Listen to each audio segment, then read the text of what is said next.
All right, guys, it's time for some crypto news yet again. So a lot of you guys have been requesting shorter videos. So you guys request and I deliver. So this video, we're just going to take less than 10 minutes, cover everything that's dominating the cryptocurrency news headlines, especially Ethereum. It's crossing $1,400. This is crossing its all-time high. We've been waiting for this moment for such a long time. It's breaking past its record highs. And now, where's it going to go? We're going to try to answer that question, and we're going to take a look at the main cryptocurrencies, main movements, and the main news updates in today's episode. And if you guys like content like this, make sure you smash down that like button down below, like Ethereum is smashing through those walls. And obviously, this is not financial advice. Let's get started.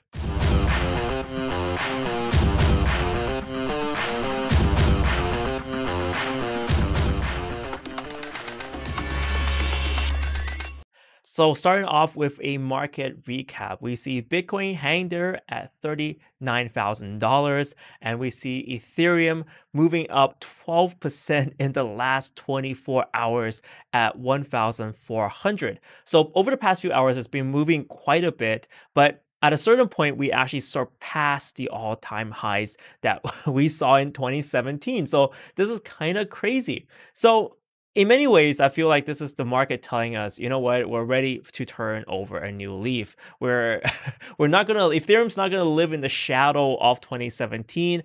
A lot of new features have been developing in the past few days. And if you look at the TA side again, we're at a very exciting time because in the past, we kind of drew this as the major resistance to Ethereum, and we just broke that. So we're actually at very, very promising times right now. We did see some volatility at around 1,430, but I'm pretty excited for what's going to go next. I mean, I've seen people draw patterns. I mean, this is obviously everyone's drawing the Fibonacci's. They're talking about Bitcoin, Ethereum at 2,500 and beyond. And I definitely see that as a possibility. In fact, I've been looking at the funding rates as well. So funding rates are a great way to understand where traders are. So it really dictates the crypto derivatives trading market. And a lot of times a positive funding rate means that traders are all very bullish. They're betting that cryptocurrencies are going to go up. And that's exactly what we're seeing with these numbers over here. We have Bitcoin's funding rates at 0.1% every 8 hours, which is really high. And Ethereum's funding rates are 2.3%. So it's even higher for Binance rates, which is really promising. I'm actually really excited right now to see the market moving this way. So everyone's placing large bets.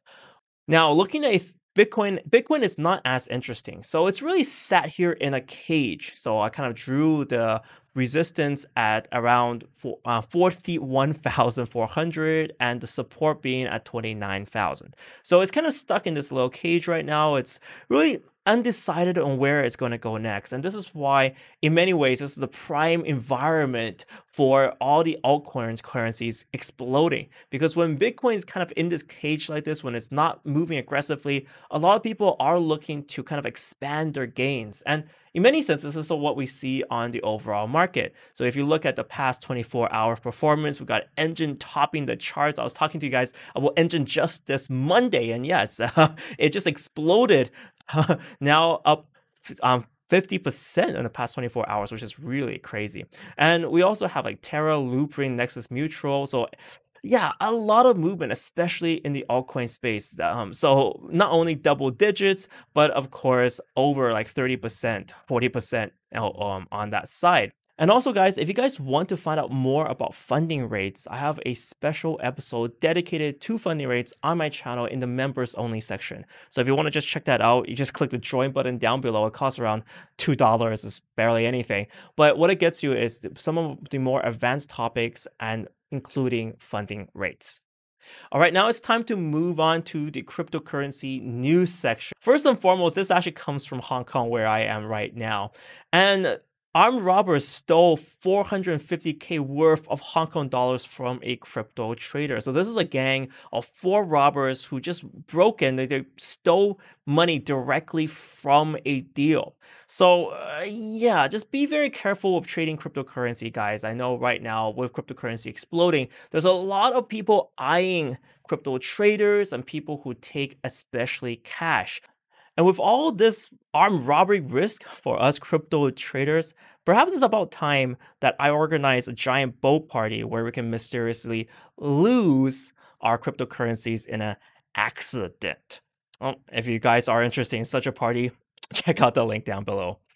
Next out, talking about big guns, we got Grayscale. They're adding 10, 18 times, not 10 times, 18 times Bitcoin mine supply in one day. So that's right. So on January the 18th here, what they did is Grayscale, one of the largest funds for Bitcoin, they added $607 million worth of Bitcoin. So they just bought it. They're so baller. They're just like, yeah, we'll buy it. Miners don't have enough. It's okay. We'll just click the market buy button. If you're wondering why Enjin took to the skies today, having this insane burst in price movement, something that's very interesting is they recently got listed in coincheck. So this is one of the major Japanese exchanges. And this listing is very important, not just because, well, it's another exchange listing, but because it's listing in Japan. For coins to list in Japan, they must pass very, very strict regulatory approval. So unlike the rest of the world, Japan really sought to regulate cryptocurrencies early, and very early on, they kind of just said, oh yeah, we own like 11 cryptocurrencies, the rest can just go, party elsewhere. But now this is actually a good sign, not just to Enjin holders. I mean, obviously, I'm super excited because I hold quite a bit of Enjin. I covered it as one of my medium bag coins, and yeah, I'm really excited today. So with the FSA in Japan kind of adding more and more coins, it actually opens Japan up for a lot more excitement into the new current cryptocurrency space. I think they probably realized that, yeah, sticking your head down in the sand is not a great idea. Next up, for those superstitious out there, there is a mysterious message encoded into Bitcoin block 66666. So yeah, that's a lucky number for some people, but for others, a lot of people would be a little bit concerned. So there was a quote from Romans 12:21 here. It says, "Do not be overcome by evil, but overcome evil with good." What an inspiring message. But I also want to say, the Chinese guys would be like 666666666 liu liu liu liu liu liu liu liu liu.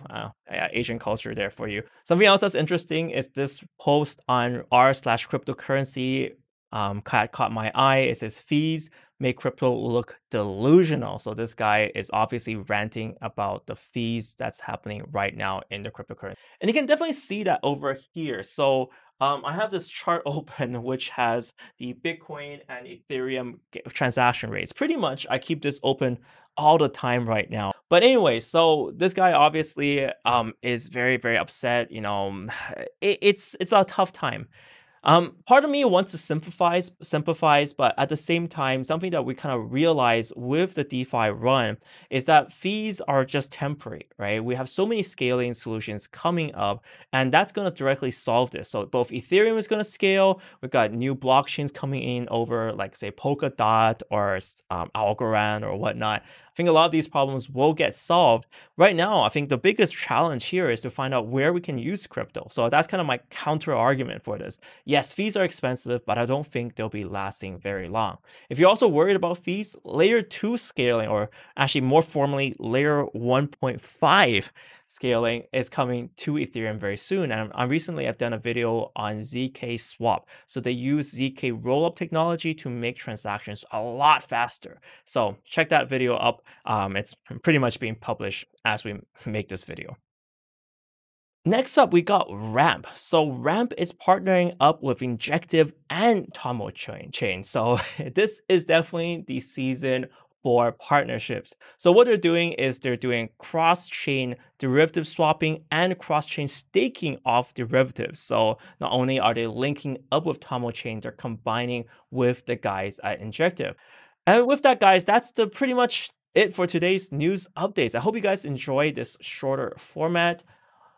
I'm also using this other camera to record. I hope it really does work. I'm trying to kind of reliven up this channel a bit, especially with a lot of new people joining. I've seen a lot more new subscribers on this channel recently. So if you guys are a new subscriber, welcome to our community. I really hope you have a great time here. And if you have any questions about, especially if something, is hard to understand here, I really want to create videos for you guys. Leave a comment down below. I would love to hear what you are confused about, what guides you want. This is something I'm really want to pursue right now. So comments down below. And with that, guys, thank you guys so much for watching. See you next video.